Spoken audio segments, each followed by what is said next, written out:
ಸಮಯಸಾರ ಭಾಗ 56 ಸಮಯಸಾರ ಭಾಗ 56 ಶ್ರೀ ಋಷಭನಾಥರಿಂದ ವರ್ಧಮಾನರವರಿಗೆ 24 ತೀರ್ಥಂಕರರಿಗೆ ಜಯವಾಗಲಿ.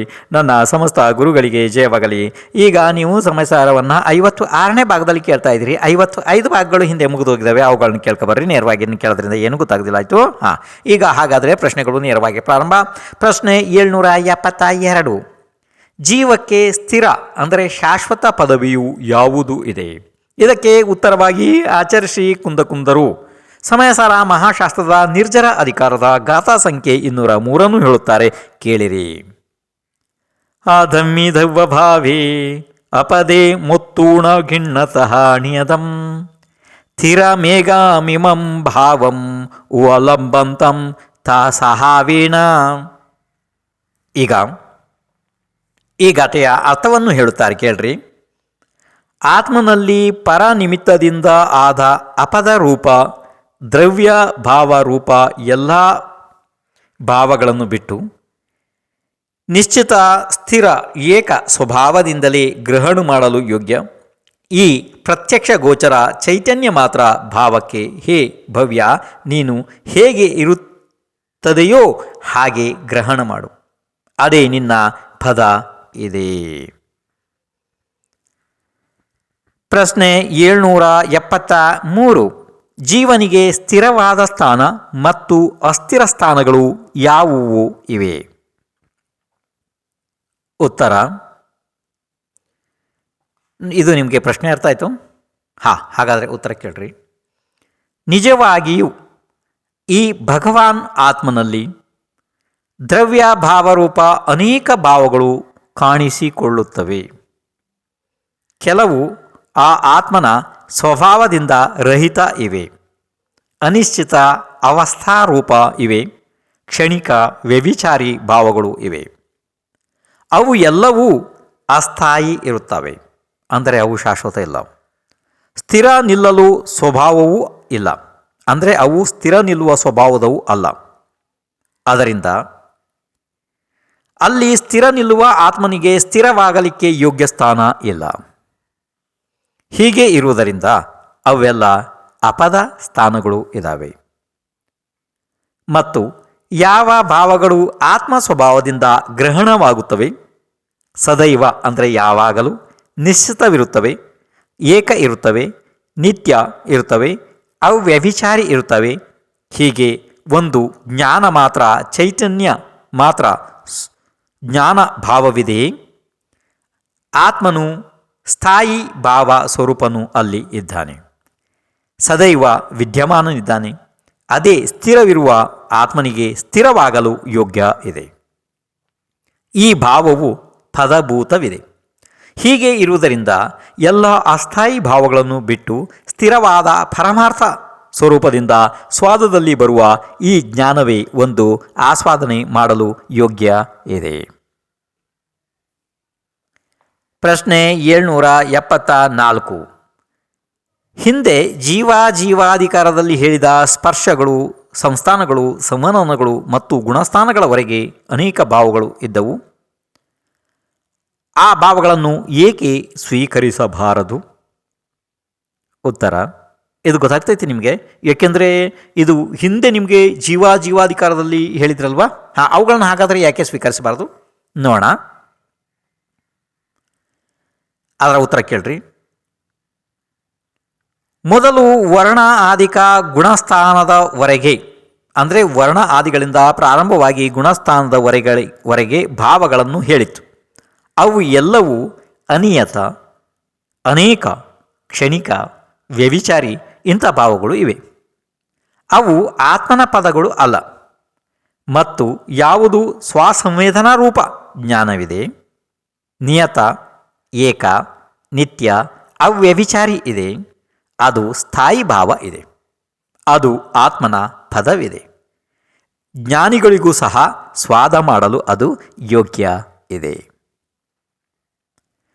ಪ್ರಶ್ನೆ 775. ಜೀವನಿಗೆ ಯಾವುದೇ ಪ್ರಕಾರದ ಆಕುಲತೆ ಅಂದರೆ ಆಪತ್ತು ರಹಿತವಾದ ವಸ್ತು ಯಾವುದೂ ಇದೆ? ಅಂದರೆ ನಿಮಗೆ ಪ್ರಶ್ನೆ ಗೊತ್ತಾಯ್ತಪ್ಪ. ಅಂದರೆ ಜೀವನಿಗೆ ಯಾವುದೇ ಪ್ರಕಾರದ ಆಕುಲತೆ, ಆಪತ್ತು ಇರಬಾರದು ಅಂಥವಾದ ವಸ್ತು ಯಾವುದು ಇದೆ? ಪ್ರಶ್ನೆ ಗೊತ್ತಾಯ್ತಿದ್ದು? ಇನ್ನೊಂದು ಸರ್ತಿ ಕೇಳ್ತೀರಿ? ಪ್ರಶ್ನೆ 775. ಜೀವನಿಗೆ ಯಾವುದೇ ಪ್ರಕಾರದ ಆಕುಲತೆ ಆಪತ್ತು ರಹಿತವಾದ ವಸ್ತು ಯಾವುದು ಇದೆ? ಹಾಂ, ಉತ್ತರ ಕೇಳ್ರಪ್ಪ. ಅದು ಒಂದೇ ಸ್ಥಾನವು ಅನುಭವಿಸಲು ಯೋಗ್ಯವಾಗಿದೆ. ಯಾವುದು ಅಂದರೆ ಯಾವುದು ವಿಪತ್ತಿಗಳ ಸ್ಥಾನ ಆಗಿಲ್ಲ. ಯಾವುದರ ಎದುರು ಇತರ ಎಲ್ಲ ಸ್ಥಾನಗಳು ಆ ಸ್ಥಾನಗಳಾಗಿ ಭಾಸವಾಗುತ್ತವೆ. ಅದು ನಿಜವಾದ ಸ್ಥಾನ ಇದೆ. ಅಂದರೆ ಇದರ ಅರ್ಥ ಜ್ಞಾನವೇ ಆತ್ಮನ ಪದ ಇದೆ. ಇದರ ಒಳಗೆ ಸ್ವಲ್ಪ ಮಾತ್ರವೂ ಆಪತ್ತಿಗಳು ಇಲ್ಲ. ಇವುಗಳ ಮುಂದೆ ಎಲ್ಲ ಪದಗಳು ಆಪತ್ತಿ ಸ್ವರೂಪ ಅಂದರೆ ಅಪದವೇ ಕಾಣಿಸುತ್ತವೆ. ಅಂದರೆ ಅವು ಪದಗಳು ಅಲ್ಲ. ಇಲ್ಲಿ ಪದ ಅಂತಂದರೆ ಪದವಿ. ಹಾಂ, ಅದನ್ನು ತಿಳ್ಕೋಬೇಕು. ಈಗ ನೋಡ್ರಿ, ಸಾಮಾನ್ಯವಾಗಿ ನಿಮಗೆ ಹೇಳಬೇಕು ಅಂತಂದರೆ ಅರ್ಹಂತರು, ಸಿದ್ಧರು, ಆಚಾರ್ಯರು, ಉಪಾಧ್ಯಾಯರು ಇವೆಲ್ಲ ಪದವಿಗಳು ಇದ್ದಾವೆ ನೋಡ್ರಿ. ಹೌದು, ಇವೆಲ್ಲ ಪದವಿ ಇದ್ದಾವೆ. ಅದೇ ರೀತಿ ಇಲ್ಲಿ ಪದ ಅಂತರ ಅಂದರೆ ನೀವು ಆ ಪದವಿಯನ್ನು ಸ್ವೀಕಾರ ಮಾಡಬೇಕು. ಹಾಂ, ಇನ್ನು ಮುಂದೆ ಹಾಗಾದರೆ ಪ್ರಶ್ನೆ 776. ಒಂದೇ ಆತ್ಮನ ಜ್ಞಾನದಲ್ಲಿ ಭೇದಗಳು ಯಾಕೆ ಆದವು? ಪ್ರಶ್ನೆ ಗೊತ್ತಾಯ್ತಪ್ಪ? ಒಂದೇ ಆತ್ಮನ ಜ್ಞಾನದಲ್ಲಿ ಭೇದಗಳು ಯಾಕೆ ಆದವು? ಇದಕ್ಕೆ ಉತ್ತರ ರೂಪವಾಗಿ ಆಚಾರ್ಯ ಶ್ರೀ ಕುಂದಕುಂದರು ಸಮಯಸಾರ ಮಹಾಶಾಸ್ತ್ರದ ನಿರ್ಜರ ಅಧಿಕಾರದ ಗಾಥಾ ಸಂಖ್ಯೆ 204 ಹೇಳುತ್ತಾರೆ, ಕೇಳಿರಿ. ಅಭಿಣಿ ಸುದೋಹಿಮಣ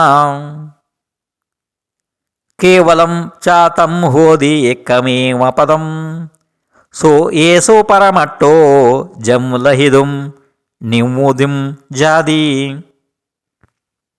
ಈಗ ಈ ಗಾಥೆಯ ಅರ್ಥವನ್ನು ಹೇಳುತ್ತಾರೆ, ಕೇಳಿರಿ.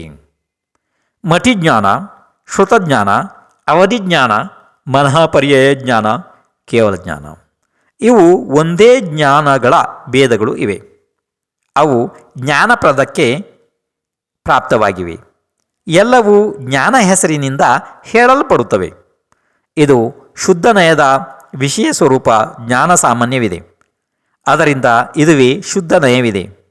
ಯಾವುದಕ್ಕೆ ಪ್ರಾಪ್ತವಾಗಿ ಆತ್ಮನು ಮೋಕ್ಷ ಪದಕ್ಕೆ ಪ್ರಾಪ್ತನಾಗುತ್ತಾನೆ ಅದೇ ಇದಿದೆ ಅಂತಂದರೆ, ಈಗ ನೋಡೋಣ, ಇದು ನಿಮಗೆ ಅರ್ಥ ಆಗಿಲ್ಲ ಅಂದರೆ ಇನ್ನು ಬೇರೆ ರೂಪದಲ್ಲಿ ಹೇಳ್ತೇನೆ. ಅದನ್ನು ಇರಲಪ್ಪ.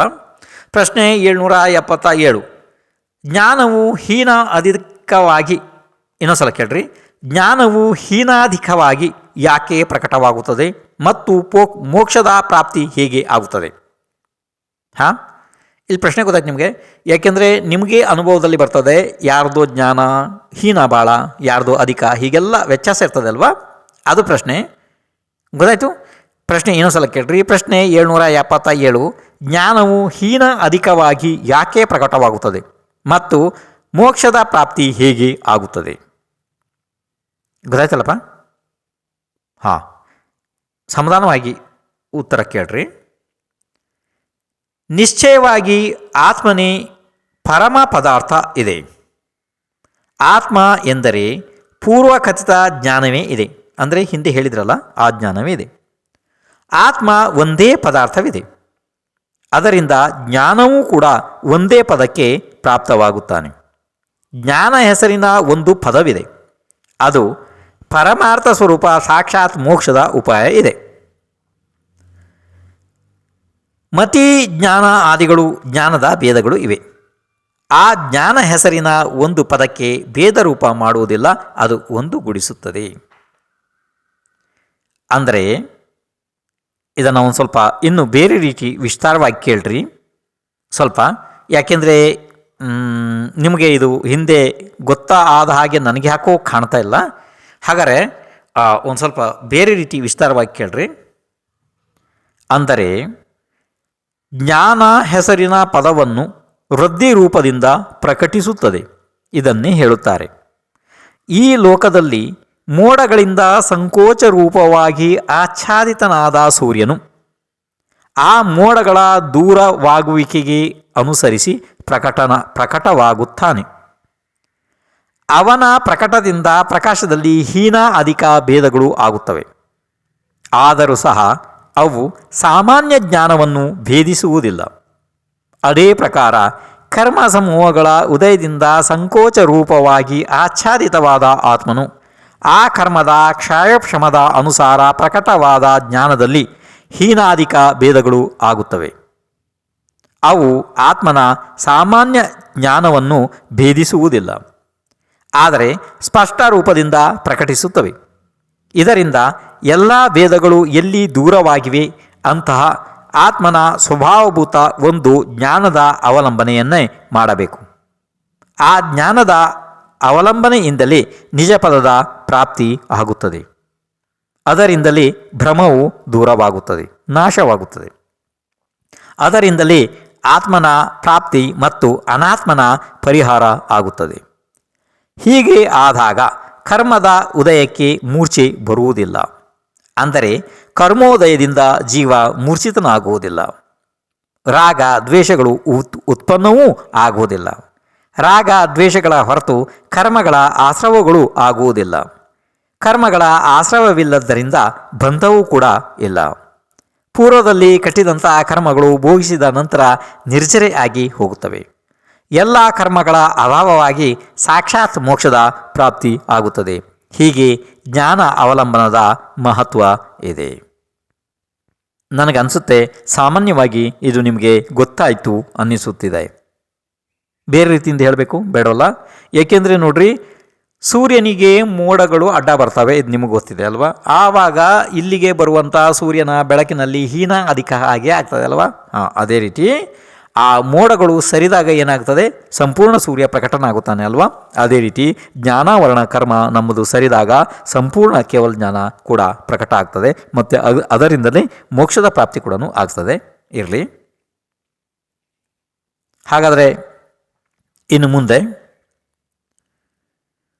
ಪ್ರಶ್ನೆ 778. ಏನು ಮಾಡುವುದರಿಂದ ಎಲ್ಲವೂ ಸಿದ್ಧವಾಗುತ್ತದೆ? ಪ್ರಶ್ನೆ ಗೊತ್ತಾಯ್ತಪ್ಪ. ಅಂದರೆ ಯಾವುದನ್ನು ಮಾಡುವುದರಿಂದ ಎಲ್ಲವೂ ಸಿದ್ಧವಾಗುತ್ತದೆ? ಉತ್ತರ ಕೇಳ್ರಿ. ಕರ್ಮದ ಕ್ಷಯೋಪಶಮಕ್ಕೆ ಅನುಸರಿಸಿ ಜ್ಞಾನದಲ್ಲಿ ಭೇದಗಳು ಆಗುತ್ತವೆ. ಅವು ಜ್ಞಾನ ಸಾಮಾನ್ಯವನ್ನು ಅಜ್ಞಾನ ರೂಪವಾಗಿ ಮಾಡುವುದಿಲ್ಲ, ಜ್ಞಾನ ಗುಣಗಳನ್ನು ಪ್ರಕಟಿಸುತ್ತವೆ. ಅದರಿಂದ ಭೇದಗಳನ್ನು ಗೌಣ ಮಾಡಿ ಒಂದು ಜ್ಞಾನ ಸಾಮಾನ್ಯದ ಅವಲಂಬನೆ ಪಡೆದು ಆತ್ಮನ ಧ್ಯಾನ ಮಾಡಬೇಕು. ಇದರಿಂದಲೇ ಎಲ್ಲವೂ ಸಿದ್ಧವಾಗುತ್ತವೆ. ಅಂದರೆ ಇದರಿಂದ ಎಲ್ಲದೂ ಕೂಡ ಏನಾದರೂ ಎಲ್ಲದೂ ಏನು ಸಿದ್ಧ ಆಗೋದು?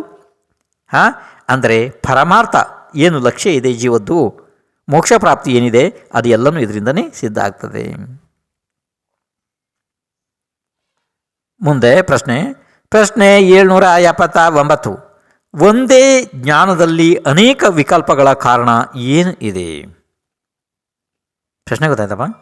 ಒಂದೇ ಜ್ಞಾನದಲ್ಲಿ ಅನೇಕ ವಿಕಲ್ಪಗಳ ಕಾರಣವಾದರೂ ಏನು ಇದೆ? ಉತ್ತರ ಕೇಳ್ರಿ.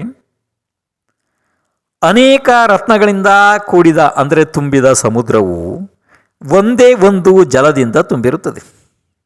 ಇದರಲ್ಲಿ ನಿರ್ಮಲವಾದ ಚಿಕ್ಕ ಪುಟ್ಟ ಅನೇಕ ತರಂಗಗಳು ಉತ್ಪನ್ನವಾಗುತ್ತವೆ. ಆದರೆ ಅವು ಎಲ್ಲವೂ ಒಂದು ಜಲರೂಪವೇ ಇವೆ. ಅದೇ ಪ್ರಕಾರ ಈ ಆತ್ಮನು ಜ್ಞಾನ ಸಮುದ್ರನಿದ್ದಾನೆ. ಅದು ಒಂದೇ ಇದೆ. ಅವನಲ್ಲಿ ಅನೇಕ ಗುಣಗಳು ಇವೆ. ಕರ್ಮದ ನಿಮಿತ್ತದಿಂದ ಜ್ಞಾನದಲ್ಲಿ ಆಗುವ ಅನೇಕ ಭೇದಗಳು ತಾವೇ ವ್ಯಕ್ತವಾಗಿ ಪ್ರಕಟಿಸುತ್ತವೆ. ಅವು ಎಲ್ಲ ವ್ಯಕ್ತತೆಗಳು ಒಂದು ಜ್ಞಾನರೂಪವೆಂದೇ ಇಲ್ಲಿ ತಿಳಿಯಬೇಕು. ಅರ್ಥ ಆಯಿತು? ಈ ಮತಿ ಶ್ರುತ ಅವಧಿ ಮನಪರ್ಯಾಯ ಕೇವಲ ಜ್ಞಾನ ಯಾವುದೇ ಇರಲಿ, ಇದು ಒಂದು ಜ್ಞಾನದೇ ಒಂದೇ ಜ್ಞಾನದ್ದು ಇವೆಲ್ಲ ಪ್ರಸ್ಫುಟಿತ ಕಿರಣಗಳು ಅಂತ ಹೇಳಿ ತಿಳಿಬೇಕಷ್ಟೇನೆ. ಯಾಕೆಂದರೆ ಆತ್ಮ ಒಂದೇನೇ, ಜ್ಞಾನ ಒಂದೇನೇ ಅಲ್ವಾ. ಹೇಗೆ ಇಲ್ಲಿ ಸಮುದ್ರದ ಉದಾಹರಣೆಯನ್ನು ಕೊಟ್ಟು ಹೇಳಿದರು ನೋಡ್ರಿ, ಆ ರೀತಿ ತಿಳಿಬೇಕು ಅದನ್ನು ಅಲ್ವಾ. ಹಾಗಾದರೆ ಇನ್ನು ಮುಂದೆ ಪ್ರಶ್ನೆ 780. ಕರ್ಮಗಳಿಂದ ಎಲ್ಲ ಪ್ರಕಾರ ಬಿಡುಗಡೆಗೆ ಇಚ್ಛಿಸುವವರು ಏನು ಮಾಡುತ್ತಾರೆ? ಪ್ರಶ್ನೆ ಗೊತ್ತಾಯ್ತಪ್ಪ. ಏನು? ಕರ್ಮಗಳಿಂದ ಎಲ್ಲ ಪ್ರಕಾರದಿಂದ ಬಿಡುಗಡೆ ಆಗಬೇಕು ಯಾರಿಗಾರು, ಆ ಥರ ಇಚ್ಛೆ ಮಾಡ್ತಾರೆ ಅವರು. ಹಾಗಾದ್ರೆ ಅವರು ಏನು ಮಾಡಬೇಕು? ಇನ್ನೊಂದ್ಸಲ ಕೇಳಿ. ಕರ್ಮಗಳಿಂದ ಎಲ್ಲ ಪ್ರಕಾರ ಬಿಡುಗಡೆಗೆ ಇಚ್ಛಿಸುವವರು ಏನು ಮಾಡಬೇಕು? ಅದಕ್ಕೆ ಉತ್ತರವಾಗಿ ಆಚಾರ್ಯ ಶ್ರೀ ಕುಂದಕುಂದರು ಸಮಯಸಾರ ಮಹಾಶಾಸ್ತ್ರದ ನಿರ್ಜರ ಅಧಿಕಾರದ ಗಾಥಾ ಸಂಖ್ಯೆ 205 ಹೇಳುತ್ತಾರೆ. ಕೇಳಿರಿ. ನಾನಾ ಗುಣೇನ ವಿಹೀನ ಏವಂ ತೋಪಯಂ ಬಹುವೀಣ ಲಹಂತೆ ತಂ ಗಿಣ್ಣ ನಿಯದ ಮೇದಂ ಜದಿ ಇಚ್ಛಸಿ ಕಮ್ಮ ಪರಿಮುಖಂ. ಈಗ ಈ ಗಾಥೆಯ ಅರ್ಥವನ್ನು ಹೇಳುತ್ತಾರೆ, ಕೇಳಿರಿ. ಹೇ ಭವ್ಯ ಜೀವ, ಒಂದು ವೇಳೆ ನೀನು ಕರ್ಮವನ್ನು ಎಲ್ಲ ಪ್ರಕಾರದಿಂದ ಮೋಕ್ಷ ಮಾಡುವುದನ್ನು ಇಚ್ಛಿಸುತ್ತಿ ಆದರೆ ಆ ನಿಶ್ಚಿತ ಜ್ಞಾನವನ್ನು ಗ್ರಹಣ ಮಾಡು. ಕಾರಣ, ಜ್ಞಾನಗುಣದಿಂದ ರಹಿತವಾದ ಅನೇಕ ಪುರುಷರು ಅನೇಕ ಪ್ರಕಾರದ ಕರ್ಮಗಳನ್ನು ಮಾಡುತ್ತಾರೆ. ಆದರೂ ಈ ಜ್ಞಾನರೂಪ ಪದಕ್ಕೆ ಅವರು ಪ್ರಾಪ್ತವಾಗುವುದಿಲ್ಲ. ಇದು ಅರ್ಥ ಆಯ್ತಪ್ಪ ನಿಮಗೆ? ಇರಲಿ, ಅರ್ಥ ಆಗ್ತಿದ್ರೂ ಪರವಾಗಿಲ್ಲ, ಮುಂದೆ ಅದನ್ನು ಬೇರೆ ರೀತಿ ವಿಸ್ತಾರವಾಗಿ ಹೇಳ್ತೀನಿ, ಕೇಳ್ರಿ. ಪ್ರಶ್ನೆ 781. ಜ್ಞಾನಪದವನ್ನು ಹೇಗೆ ಪಡೆಯಬೇಕು? ಗೊತ್ತಾಯ್ತಪ್ಪ? ಪ್ರಶ್ನೆ ಗೊತ್ತಾಯ್ತು? ಏನು? ಜ್ಞಾನಪದವನ್ನು ಹೇಗೆ ಪಡೆಯಬೇಕು? ಉತ್ತರ ಕೇಳ್ರಪ್ಪ. ಎಲ್ಲ ಕರ್ಮಗಳಲ್ಲಿ ಜ್ಞಾನದ ಪ್ರಕಾಶತ್ವ ಇಲ್ಲ. ಅದರಿಂದ ಕರ್ಮದಲ್ಲಿ ಜ್ಞಾನವನ್ನು ನೋಡುವ ಶಕ್ತಿ ಇಲ್ಲ. ಗೊತ್ತಾಗ್ತಾ ಇದೆ ಇದು? ಕೇವಲ ಒಂದು ಜ್ಞಾನದಲ್ಲಿ ಜ್ಞಾನದ ಪ್ರಕಾಶವಿದೆ. ಇನ್ನೊಂದ್ಸಲ ಕೇಳ್ರಿ. ಒಂದು ಜ್ಞಾನದಿಂದಲೇ ಜ್ಞಾನದಲ್ಲಿ ಜ್ಞಾನದ ಪ್ರಕಾಶ ಇದೆ. ಹೀಗೆ ಇರುವುದರಿಂದ ಜ್ಞಾನದಿಂದಲೇ ಜ್ಞಾನಕ್ಕೆ ಪ್ರಾಪ್ತವಾಗುತ್ತದೆ. ಜ್ಞಾನಶೂನ್ಯ ಅನೇಕ ಜನರು ಅನೇಕ ಪ್ರಕಾರದ ಕರ್ಮಗಳನ್ನು ಮಾಡಿದರೂ ಕೂಡ ಈ ಜ್ಞಾನ ಪದಕ್ಕೆ ಪ್ರಾಪ್ತವಾಗುವುದಿಲ್ಲ. ಈ ಪದವು ಪ್ರಾಪ್ತವಾಗದ ಸಲುವಾಗಿಯೇ ಕರ್ಮದಿಂದ ಅವರು ಮುಕ್ತವಾಗುವುದಿಲ್ಲ. ಕರ್ಮದಿಂದ ಬಿಡುಗಡೆ ಹೊಂದುವ ಆಕಾಂಕ್ಷೆಗಳು ಕೇವಲ ಒಂದೇ ಜ್ಞಾನದ ಅವಲಂಬನೆಯಿಂದಲೇ ನಿಶ್ಚಿತವಾಗಿ ಆ ಪದವನ್ನು ಪ್ರಾಪ್ತಿ ಮಾಡಿಕೊಳ್ಳಬೇಕು. ಅರ್ಥ ಆಯಿತು? ಇಲ್ಲಿ ಜ್ಞಾನದ್ದು ಅತಿ ಮಹತ್ವವನ್ನು ಹೇಳಿದರು, ಅತ್ಯಂತ ಮಹತ್ವವನ್ನು ಹೇಳಿದರು. ಸ್ವಲ್ಪ ನಿಮಗೆ ಬೇರೆ ರೀತಿ ತಿಳಿಸ್ಕೊಡ್ತೀನಿ, ಕೇಳ್ರಿ. ಈಗ ಕರ್ಮಗಳು ಎಷ್ಟಿದ್ದಾವೆ ಅಲ್ವಾ? ಭಾಳ ಇದ್ದಾವೆ, 8 ಪ್ರಕಾರದವಿದ್ದಾವೆ. ಮತ್ತಿನ್ನೂ ಭೇದ ಆಗ್ತಾ ಭಾಳ ಎಲ್ಲ ಆಗ್ತಾವೆ. ಬಿಡ್ರಿ, ಅದು ಇರಲಿ. ಅದರಲ್ಲಿ ಜ್ಞಾನದ ಪ್ರಕಾಶ ಇಲ್ಲ. ಯಾಕೆ? ಅದು ಜಡ ಇದೆ ಅಲ್ವಾ? ಅದರಲ್ಲಿ ಜ್ಞಾನದ ಪ್ರಕಾಶ ಇಲ್ಲ. ಹಾಗಾದರೆ ನಾವೇನು ಮಾಡಬೇಕು? ಕರ್ಮದಲ್ಲಿ ಜ್ಞಾನವನ್ನು ನೋಡುವಂಥ ವಿಷಯ ಬಿಟ್ಟೇ ಬಿಡಬೇಕು. ಹಾಗಾದರೆ ಜ್ಞಾನ ಯಾವ ವಸ್ತು? ಆತ್ಮನ ವಸ್ತು ಅಲ್ವಾ? ಹಾಗಾದರೆ ಜ್ಞಾನದಿಂದಲೇ ಜ್ಞಾನದಲ್ಲಿ ಜ್ಞಾನದ ಪ್ರಕಾಶವಿದೆ. ನೋಡ್ರಿ, ಇನ್ನೊಂದು ಸಲ ಅರ್ಥ ಮಾಡಿಕೊಡ್ರಿ. ಏನಾದ್ರು ಕಷ್ಟ ಆದರೂ ಪರವಾಗಿಲ್ಲ ನಿಮಗೆ. 10 ಸರ್ತಿ ನಾನು ಹೇಳಿದ್ರೂ ಪರವಾಗಿಲ್ಲ, ಇದು ನನಗೆ ದೋಷ ಬರ್ತದೆ, ಪಾಪ ಇದೆ, ಅದನ್ನು ಪುನರುಕ್ತ ದೋಷ ಅಂತ ಶಾಸ್ತ್ರದಲ್ಲಿ ಹೇಳ್ತಾರೆ. ಹೇಳಿದ್ದೇನೆ ಪದೇ ಹೇಳೋದು, ಆದರೂ ಪರವಾಗಿಲ್ಲ. ಇನ್ನೊಂದು ಸಲ ಕೇಳ್ರಿ. ಜ್ಞಾನದಿಂದಲೇ ಜ್ಞಾನದಲ್ಲಿ ಜ್ಞಾನದ ಪ್ರಕಾಶ ಇದೆ. ಅರ್ಥ ಆಯಿತು? ಹೀಗೆ ಇರುವುದರಿಂದ ಏನು ಮಾಡಬೇಕಾಗ್ತದೆ? ಜ್ಞಾನದಿಂದಲೇ ಜ್ಞಾನಕ್ಕೆ ಪ್ರಾಪ್ತವಾಗಬೇಕಾಗ್ತದೆ ಹೊರತು ಬೇರೆ ಯಾವ ರಸ್ತೆಯೂ ಕೂಡ ಇಲ್ಲ. ಈ ರೀತಿ ಆಚಾರ್ಯ ಭಗವಾನ್ ಸ್ಪಷ್ಟವಾಗಿ ಹೇಳಿದರು. ಜ್ಞಾನಶೂನ್ಯ ಅನೇಕ ಜನರು ಅನೇಕ ಪ್ರಕಾರದ ಕರ್ಮಗಳನ್ನು ಮಾಡಿದರೂ ಕೂಡ ಈ ಜ್ಞಾನ ಅನ್ನುವಂಥ ಪದಕ್ಕೆ ಅವರು ಪ್ರಾಪ್ತ ಆಗುವುದಿಲ್ಲ. ಮತ್ತು ಕರ್ಮಗಳಿಂದಲೂ ಮುಕ್ತ ಆಗುವುದಿಲ್ಲ. ಆದ್ದರಿಂದ ಕೇವಲ ಒಂದೇ ಒಂದು ಜ್ಞಾನದ ಅವಲಂಬನೆಯಿಂದಲೇ ನಿಶ್ಚಿತವಾಗಿ ಜ್ಞಾನ ಪದವು ಪ್ರಾಪ್ತ ಆಗ್ತದೆ. ಹಾಗಾದರೆ ಏನು? ಅದರಲ್ಲಿ ಜ್ಞಾನದಲ್ಲೇ ಜ್ಞಾನಪದ ಅಂದರೆ ಏನು? ಹಾಗಲ್ಲ. ನಿಮ್ಮಲ್ಲಿ ಕೇವಲ ಜ್ಞಾನ ಇದೆ ನೋಡ್ರಿ. ಆ ಪದಕ್ಕೆ ಅಂದರೆ ಕೇವಲ ಜ್ಞಾನದ ಪದಕ್ಕೆ ನಾವು ಪ್ರಾಪ್ತ ಆಗಬೇಕು ಅನ್ನೋದು ಇಲ್ಲಿ ಭಾವ. ಅರ್ಥ ಆಯಿತು? ಈಗ ಮುಂದಿನ ಹೇಳಬೇಕಾಗಿತ್ತು, ಆದರೆ ಅಷ್ಟು ಸಮಯ ಆಗೋದು ನನಗೆ ಯಾಕೋ ಕಾಣ್ತಿಲ್ಲ. ನೀವು ನಾಳೆ ಸಮಯಕ್ಕೆ ಸರಿಯಾಗಿ ಬರ್ರಿ. ಹಾಂ ಈಗ ಹೋಗಿ ಬರ್ರಿ ಆಗ ಇರಲಿ.